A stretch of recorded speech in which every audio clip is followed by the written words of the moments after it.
Bienvenue dans cet épisode où nous plongeons dans l'univers de la clé génétique numéro 33, surnommée la femme médecine et que j'appellerai aujourd'hui le dernier maître de l'air du zodiaque, donc tiré de la série Avatar, le dernier maître de l'air, avec le personnage de Aang. Donc aujourd'hui, on va illustrer l'archétype de la clé génétique 33 à travers le parcours d'Aang, donc le héros de la série. Préparez-vous à explorer son ombre, son don et son sidi. Et on va également explorer ses liens avec les autres clés, donc la 13 en résonance harmonique et la 19 en partenariat d'opposition. Donc pour commencer, l'ombre de l'oubli. Avec la pensée, je suis enfermée dans une souffrance éternelle. Dans la clé génétique 33, l'ombre est liée à l'oubli, à la souffrance enfermée dans des souvenirs non résolus. Aang illustre cette dynamique dès les premiers épisodes où on voit qu'après avoir découvert la destruction de son peuple, donc les nomades de l'air, eh bien on le voit se replier sur lui-même. On voit qu'il est vraiment submergé par le poids de sa culpabilité, de son incapacité à protéger son monde. Face à cette ombre, on peut voir deux réactions possibles. Donc, en répression, on va devenir réservé. On voit d'ailleurs Aang adopter un comportement réservé quand, par exemple, il évite de parler de son passé, quand il fuit la responsabilité qui lui incombe en tant qu'avatar, et aussi lorsqu'il refuse d'affronter son rôle dans la guerre. Donc ça se traduit par en fait une peur de revivre la souffrance de ses souvenirs. On le voit aussi en nature réactive. Donc la nature réactive ici c'est critique. Et effectivement à certains moments on voit Aang exprimer sa douleur du coup de manière réactive quand soit il se critique lui-même ou soit il critique les autres. Et par exemple quand il blâme les avatars du passé pour ne pas avoir su prévenir le grand désastre. Le cadeau qu'offre cette clé, eh bien, c'est la pleine conscience. Avec la pensée, je vois les schémas qui causent ma souffrance. Donc le passage de l'ombre au don, la clé génétique 33 se fait par la prise de conscience. On voit Aang développer cette qualité tout au long en fait de son voyage. Donc à chaque fois qu'on le voit méditer pour entrer en contact avec les avatars passés, à ces moments-là, il comprend que ses souffrances personnelles en fait sont liées à des schémas plus grands. Également, quand on le voit observer ses peurs et ses échecs et qu'il apprend à les transformer en force, on a aussi des phrases clés, par exemple quand il dit « la paix commence avec moi », eh bien cette prise de conscience lui permet aussi de désamorcer les conflits, comme par exemple dans son duel final contre le Seigneur du Feu, Ozai. D'une manière générale, on voit comment Aang illustre le don de la pleine conscience par plusieurs aspects dans son parcours. Premièrement, il est beaucoup présent dans le moment. Il incarne l'art de vivre pleinement l'instant présent, donc ce qui est vraiment au cœur de la pleine conscience. On le voit souvent en train de profiter des petits plaisirs de la vie, donc comme jouer, se connecter avec la nature, et cela malgré les lourdes responsabilités qui pèsent sur lui. Donc cette qualité lui permet de rester ouvert aussi aux solutions créatives, en observant les schémas autour de lui plutôt que céder au désespoir. On le voit également beaucoup dans la maîtrise du souffle, parce que Aang c'est un nomade de l'air et il pratique la méditation avec le contrôle du souffle, donc qui sont également des outils clés en fait dans la pleine conscience. Ça lui permet de naviguer dans des situations émotionnellement intenses, donc comme par exemple quand il doit pardonner aux personnes qui lui ont causé du tort. Il a vraiment la vision claire des schémas qui causent la souffrance. Il observe les dynamiques profondes qui entretiennent sa souffrance, comme la haine, le signe de la vengeance, et lui, il cherche à y répondre avec compassion et compréhension. Donc par exemple, on le voit, au lieu de tuer le Seigneur du Feu, il trouve un moyen de briser le cercle de la violence tout en respectant ses valeurs. Et aussi, on le voit beaucoup se connecter aux avatars passés. Donc, quand il se connecte aux avatars de ses vies antérieures, qui vont venir symboliser les archives akashiques, sachant que la clé génétique 33 a pour justement motivation interne de partager les archives akashiques, il fait preuve d'une immense conscience de lui-même et de son rôle dans le grand cycle de l'existence.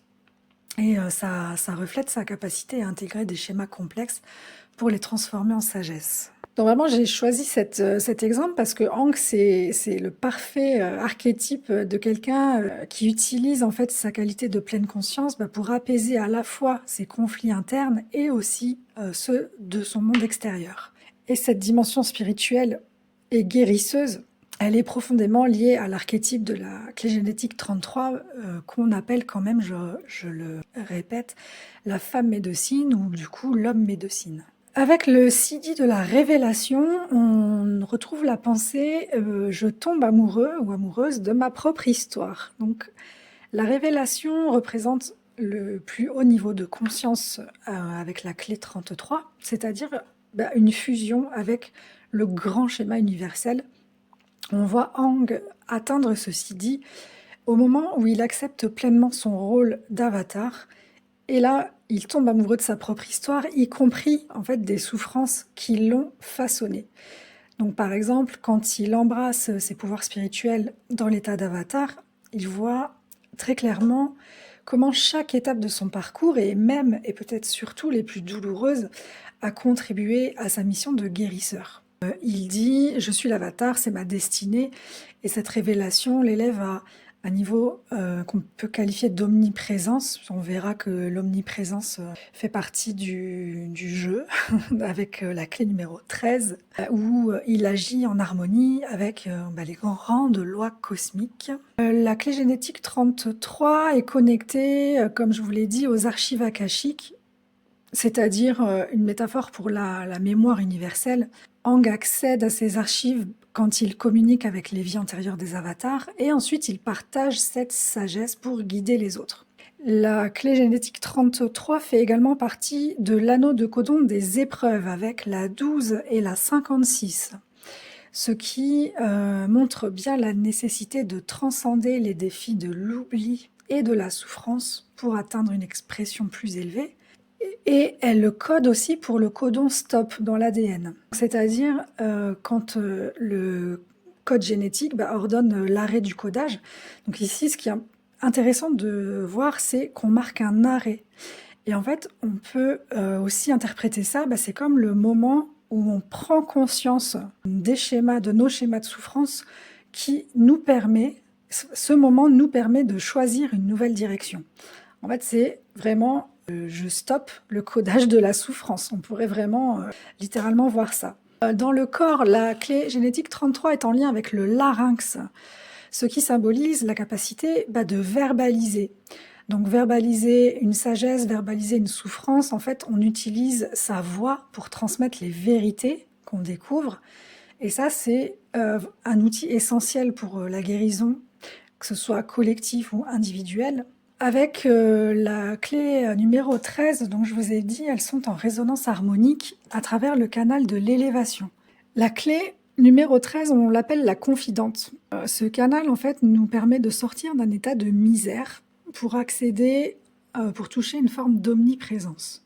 Ensemble, ces clés permettent de transformer les souvenirs douloureux en sagesse partagée. Donc, par exemple, Aang et Katara, donc Katara qui ici va représenter la confidente, travaillent ensemble pour soigner les blessures émotionnelles.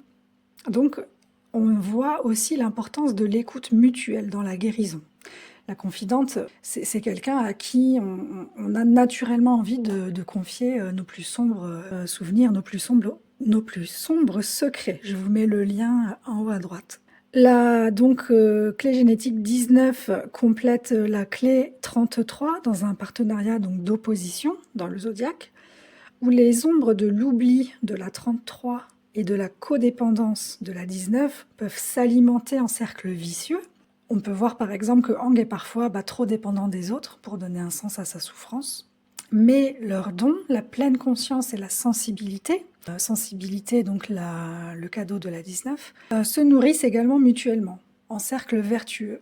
Et leurs CD respectifs, la révélation pour la 33 et la reliance pour la 19, illustrent justement une union parfaite entre l'individuel et le collectif. Donc, par exemple, quand Aang utilise sa sensibilité pour connecter les éléments et les nations, il agit en reliance avec le monde, tout en incarnant la pleine conscience. Donc pour conclure, on peut dire que la clé génétique 33 nous invite à transcender l'oubli de nos blessures, pour en tirer une pleine conscience révélatrice. Et à travers Aang, on a vu comment cet archétype s'incarne dans une quête de guérison personnelle et universelle. Et donc je rappelle, ce qui est important de retenir par rapport à cet archétype, puisque on n'a pas évidemment tous des destinées comme celle de Aang, mais au quotidien, ce qui est important de retenir, c'est à chaque fois que je me sens ou que je remarque que je suis trop réservée ou trop critique, c'est que je suis dans l'ombre de l'oubli et que je suis appelée à cultiver la pleine conscience pour éventuellement toucher une forme de révélation. Donc la révélation, c'est le plus haut niveau de conscience, c'est le siddhi, c'est quelque chose qui va arriver comme ça par éclair, par percée, mais vraiment dans le quotidien, sortir de l'oubli pour accéder à la pleine conscience. Et la pleine conscience, c'est quelque chose qui se cultive, c'est quelque chose qu'on peut vraiment maîtriser, apprendre à chaque fois qu'on se sent, qu'on remarque qu'on est trop critique ou trop réservé. C'est pour ça que la clé génétique 33 est la deuxième grande guérisseuse du zodiaque. Merci d'avoir écouté cet épisode et si cet archétype résonne avec vous, partagez-le. Partagez avec ceux qui, comme Aang ou comme vous, peut-être portent le potentiel de devenir des femmes médecines, des hommes médecines du zodiaque. À bientôt pour une nouvelle exploration des clés génétiques. En attendant, prenez soin de vous.